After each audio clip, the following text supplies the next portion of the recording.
Hello, everybody. Welcome to the Buckeye Weekly Podcast. I'm Tony Gerdeman here, as always, with Tom or Tom. How's it going?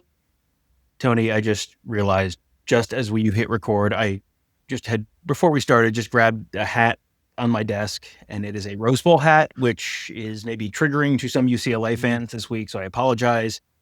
But actually, you know what? They won't be able to make it to this podcast, so it's fine. We'll just put a tarp over it, and we will move on. Well, I mean, to be fair, it's like an hour drive to the podcast, so we're not going to fault anybody. It's just, plus the beach, there's a lot going on. There's so much to do. You got the beach. Then there's also, if you want to go sit at the beach, because, Tom, let's just talk about it. I get so annoyed by the LA crap where, we got the beach. You've got the beach 365 days a year, whatever. You can't spend 7 Saturdays away from the beach, and you don't even go to the beach. So don't tell me about the beach. Oh, we got Hollywood premieres. You don't get invited to that crap. You're just a regular person. You're just sitting at home like everybody else. Go to a game. But again, I don't fault anybody for not going to the Rose Bowl without like a police escort. I wouldn't do it. I wouldn't recommend anybody else do it. Police escort is the best way to go, and you know it, Tom. Yeah, strongly agree. If you can work yourself into the beat reporter group for a team that is playing in the Rose Bowl game, and you can get the police escort from the hotel in downtown LA to the Rose Bowl, 5 stars would recommend. It is a delightful experience. I don't think that's typical for the UCLA Rose Bowl experience, which is why they're now looking at moving to SoFi Stadium and probably headed for a really long and stupid lawsuit. So that's a lot of fun. Tony, you know what else is fun? Actually watching football.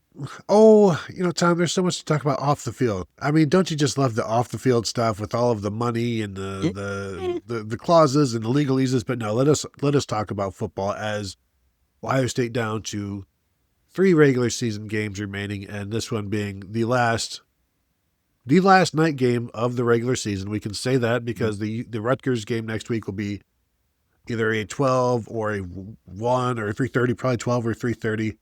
This one, a big recruiting weekend, a big, final night game to get all of the pyrotechnics probably burned out of the system, and featuring a familiar opponent, at least individually, in quarterback Nico Iamaleava, who last at Ohio State was, 11 months ago or so, and showed then what he's shown this year in that he's a really tough dude that could use more weapons and more protection around him, but will go down swinging. And for that, you have to respect him, respect the game that he can play, but you don't have to fear it.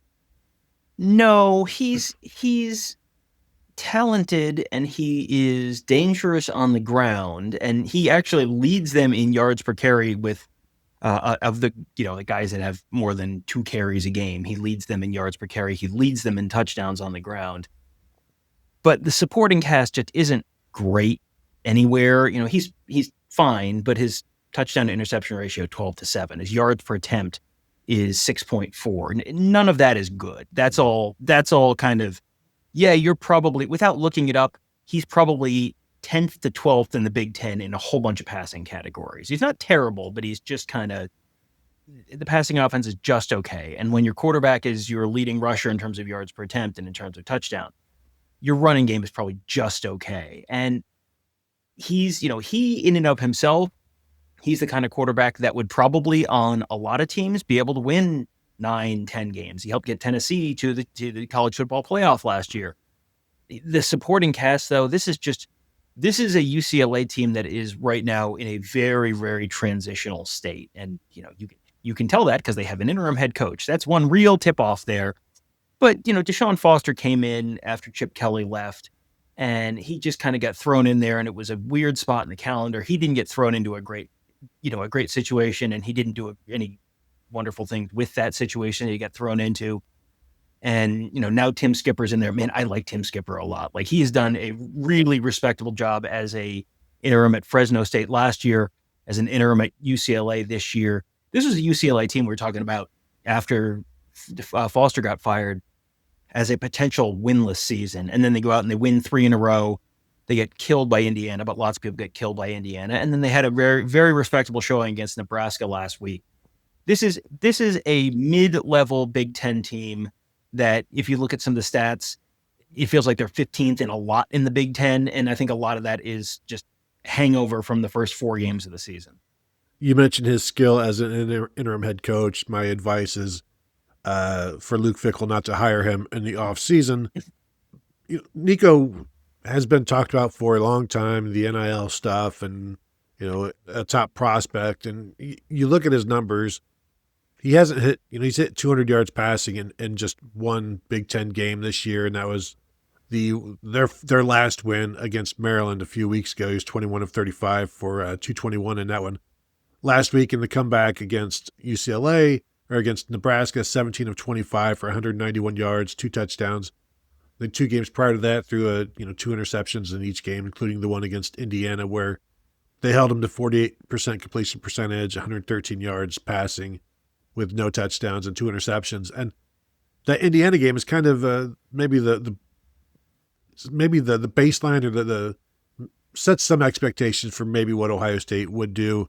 That was a 56-6 win for Indiana. That's Ohio State and Indiana being judged off of each other, and it's not been mirror images, and so I wouldn't necessarily expect that here either.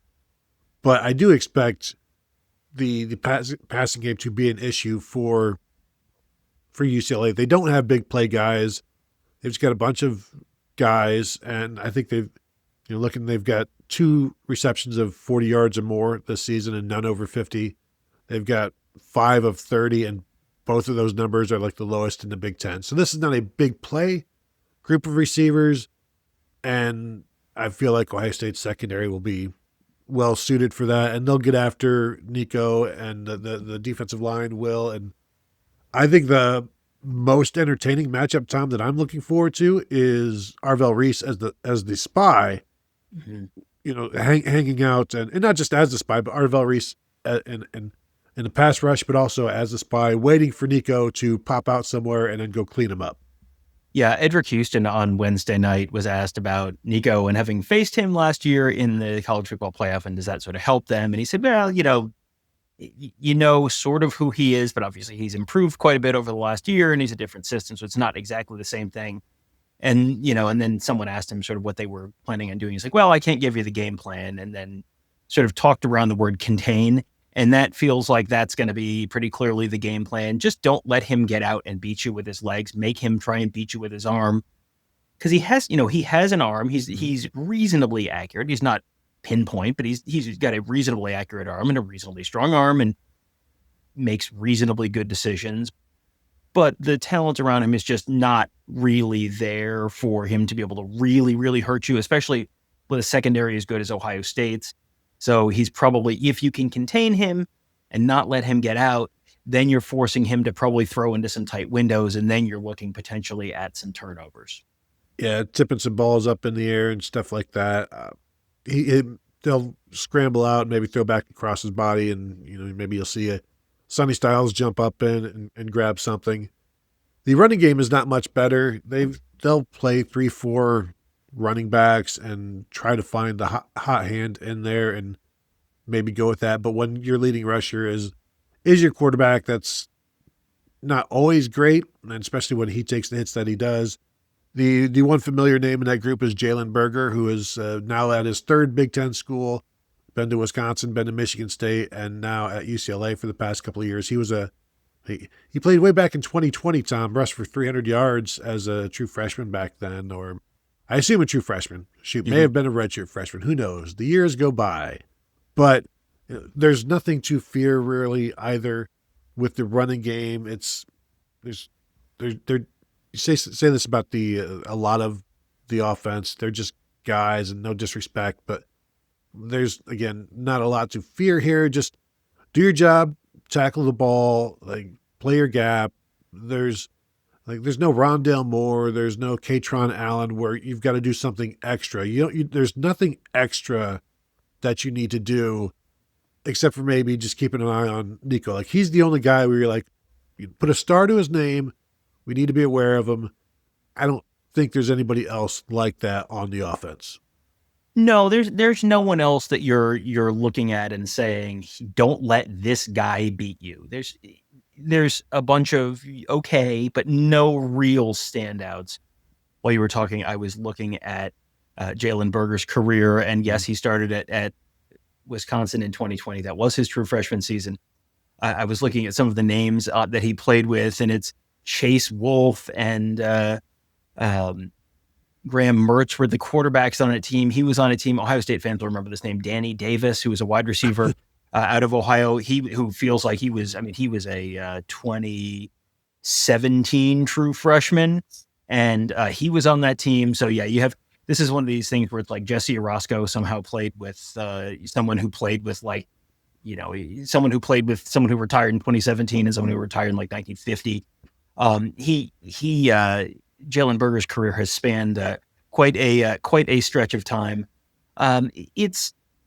There's no one on this team that you look at and say, man, oh man, I don't know how they're going to deal with this. It feels like UCLA is going to score exactly one time, and they're going to, they'll put together one drive, or they'll get a short field, or they'll hit a play where someone will fall down or whatever.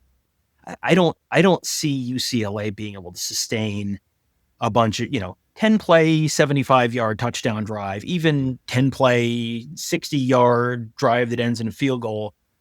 1, 2 of those, maybe during the course of the game, maybe. This just feels to me like a game where UCLA is going to come in and kind of not, they'll try a bunch of stuff, and by about the second quarter, it's going to be pretty apparent that this is just not going to happen tonight. Yeah, I feel like their best offense is maybe Nico scrambling, and a scramble drill leads to a big play, something like that. But how often can you do that in a game? Maybe 3 tops, and is 21 points going to be enough to win? Probably not. The UCLA offensive line, middle of the pack in the Big Ten in tackles for loss allowed, middle of the pack in rush offense per game, but they are like 6th in yards per carry in Big Ten play, so 4.8 yards per carry, not a bad number. But again, that's a lot of quarterback runs in there, because I don't know if any of their running backs are really none of them. Anthony Woods is at 4.83. Like everybody else is basically below that. So the lack of consistent running, they've thrown more interceptions than anybody else in outside of like 3 Big Ten teams this year. So offensively, they've got their hands full. The good news is defensively, Tom. Oh no, that's no, in fact, it's not good news. Yeah, I was looking through their stats earlier, and they have 3 interceptions this year, which is not a whole lot of interceptions for this point of the season. Their leading sacker, Tony, have you looked at the sack stats? How many sacks does their leading sacker on the team have? I will remind you, it is the middle of November. All right, and I could just click a link right now and look, because I'm on their tackle stats. I will say 1.5. He has exactly 1.5. Yes, it's so you're not getting to the passer, and you're not intercepting the passer. And that feels not great. That feels not like you're having a great time. They're getting out rushed by 0.2 of a yard per rush. They're getting out passed by about almost half a yard. It's just sorry, I'm looking at the wrong thing. They're getting out passed by they don't have this on here. Sports Reference, you've done it again, you rascals. They're getting outgained by 0.4 of a yard per play, and they're getting outrushed by 0.2 of a yard per play. So I'm going to just guess that they're getting outpassed by more than that. So yeah, it is. There's not one area on the field where you look and you go, yes, this is where they're going to really be able to lean on this. They'll be able to win this individual matchup, or they'll be able to really at least be extremely competitive in this individual matchup. Ohio State has not had, Ohio State has had some questions in the offensive line. Ohio State hasn't been able to run the ball particularly explosively. UCLA has not given up a lot of explosive plays. That's a positive. But it just feels like Ohio State should be able to just kind of run the ball for about 5 yards a carry. And even if they're not getting explosives, if you're running the ball for 5 yards a carry, that will get it done pretty consistently for you. And Ohio State should be able to, there should be another 80-something% Julian Sayin passing game. And, whether or not Carnell Tate plays, and we're still, I think, waiting as of right now on official word on whether Carnell Tate plays, whether or not Carnell Tate plays, they can put two guys on Jeremiah Smith and bracket him. And, there will be other options for Julian Sain to throw to. And it might not be exciting, but Ohio State should be able to move the ball very consistently. Basically what you saw out of the Purdue game last week, where it wasn't thrilling, but Ohio State was just kind of consistently in control. And then you look at the yards per play and net success rate stats after the game, and it's like, oh, they absolutely annihilated Purdue. And it was 38-14 on the scoreboard, so it doesn't feel like it, or 38-10 or whatever it was, but 34-10. But it wasn't. It didn't look like it on the scoreboard, but they got completely killed on a per play basis. And in terms of passing, the defense is allowing 7.1 yards per pass compared to their own 6.3, so 0.8 there.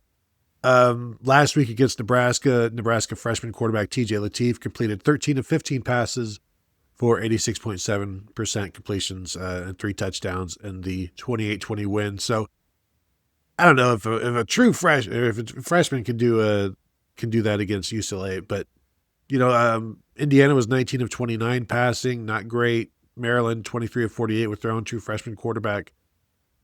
Michigan was 16 of 35. So they've not been just diced up except for last week, and I think some of that was just some dumping the ball off. This week, I'm not expecting a dominating UCLA performance against the pass. I think Ohio State's going to be able to do essentially whatever they're being allowed to do is what they'll do. And then, well, let's see if we can do some more with that. Just in terms of the UCLA rush defense, you mentioned they don't give up a bunch of big plays overall. Like they're 15th in the Big Ten in allowing rushes of at least 20 yards, but they're third rushes of 30 yards. So like, you might get 20, but you're not going to get 30 on these guys. The safeties are going to clean it up just fine. Don't you worry. You're not getting 30 yards on us. It would be good to see Ohio State turn some of those 20-yarders into something longer, of course. Overall, they're like middle of the pack in explosive plays allowed. So it's not like you look at this one, the Penn State defense just played the exact wrong defense and Ohio State attacked it. I'll be interested to see exactly what UCLA wants to do. Do they want to force Ohio State to work the ball, piecemeal and keep some safeties back? That might be one of the reasons why they give up so many yards rushing and don't necessarily get lit up in the passing game all that often. It's because why pass when we can rush and then just go the easy route? Yeah, this is a game where, it feels like that's sort of been the way a lot of teams have defended Ohio State this year, is just play, 3 guys across the back and keep everything in front of you and make them be methodical and go down the field. And Ohio State just kind of shrugs and goes, okay. And they do it. And it's, they will run the ball, and they'll run the ball even when they probably could throw the ball for more yards, because they're just sort of at the point in the schedule where they're just sort of working on stuff right now. At some point, that's going to change. At some point, they've got to kind of kick it into gear, and they can't just sort of be in spring training mode for a month going into the Michigan game. They could, but I think that they know that they've got to kick it into gear at some point. It's just a question of when. They certainly didn't do it last week against Purdue. That was a game that Ohio State could have put up 60 points if they wanted to, and they put up half of that. And this week, will they want to kick it into gear? Will they, we went into last week saying they might play the first half really with the pedal down and then really ease up in the second half. Absolutely, that could be what they do this week. And they could be up 35-3 at halftime or something like that once again this week. Will they do that? I don't know. That was not the approach they took last week. They're still trying to figure out some things on the offensive line. The status is the health of like offensive lineman Josh Padilla, and when is he going to be back, and how healthy is he going to be, and is he going to be starting? Is he going to be playing half the time at right guard? That's all still sort of being sorted out. They just are very much treating these almost like preseason games, where they know you've got Michigan and then potentially a Big Ten championship game and then the college football playoff on deck. You're going to win this game no matter what. You're going to beat Rutgers next week no matter what. Then you're out of exhibition games. Then you got to sort of figure things out from there. I tend to think that they're going to start putting the pedal down at least a little more this week, but also this is not going to be 56-0 at halftime. This is not a game where they're going to be really trying to roll it up. They're just going to be working on stuff. And I think UCLA is going to try and make them be methodical, and Ohio State's going to be perfectly fine being methodical. I've not sent my score in. I've written it down twice. I scribbled out one number and then I put another number. And I'm going to go back to my first number, Tom, and I'm going to go ahead and write this down. I won't tell it to you just yet. And I know you've got your score in as well. When you look at the last time Ohio State scored 40 points, it was October 4th. That was 42-3 against Minnesota. And the 4 games since, 34 against Illinois, 34 against Wisconsin, 38 against Penn State, 34 against Purdue. If you're right, and I kind of think like, yes, they also need to start kicking it into gear, then we need to see the Buckeyes start getting into a more demonstrative offensive attack.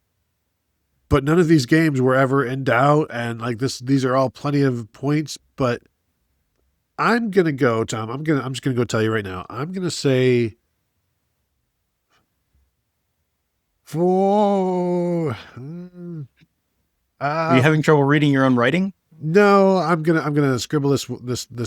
I've written down 49 twice now, and I've scribbled it out twice now. I'm gonna say 45, and rather than, I'll say 10, because there could be a fluke drive and a real drive. So I'll say 45-10 Ohio State, and that would be the most points they've scored against an FBS opponent this year by 3, because they can, and at some point maybe they should. They don't need to. Well, and I pulled up the SP Plus model, and I pulled up the College Football Nerds model just to see where those landed. And those were both right in the neighborhood of 45-7. And that feels about right. And it's really just a matter of, does Ohio State want to do a little more than that? That feels like with an average effort, Ohio State can beat UCLA 45-7, with an average effort from both teams. Does Ohio State want to be a little bit more aggressive? And they've talked about, certainly there's been conversation around the Heisman campaign. So do you want to get Julian saying 1 extra touchdown? Do you want to get Jeremiah Smith 1 extra touchdown? Do you want to, give the College Football Playoff Committee, not give the College Football Playoff Committee any kind of they were a little sluggish against this mediocre team. Mm-hmm. You're probably going to have a little bit of that. And you also, Ryan Day talked this week about the fact that they want to get Lincoln Keenholz to throw the ball a little bit if he can get in the game. So you probably get him in and maybe he's throwing the ball a little bit. So you might be a little more aggressive at the end of the game. So I gave him an extra touchdown and said 52-7. But yeah, it just, when you're talking about 4 straight games in the 30s, I think, boy, that feels really high. I think that probably is going to end up being a little high, but I didn't want to pick exactly the statistical model number. So, I could have gone 48. I could have gone 49, crossed it out twice, and then gone 48. But I decided, you know what, I'm going to go 52 because, Tony, you only live once. I like that you agree that Lincoln Keenholz throwing the ball is not bold, but nobody said that. That's neither here nor there. So there you go. We've got anything else that you wanted to throw in there, Tom?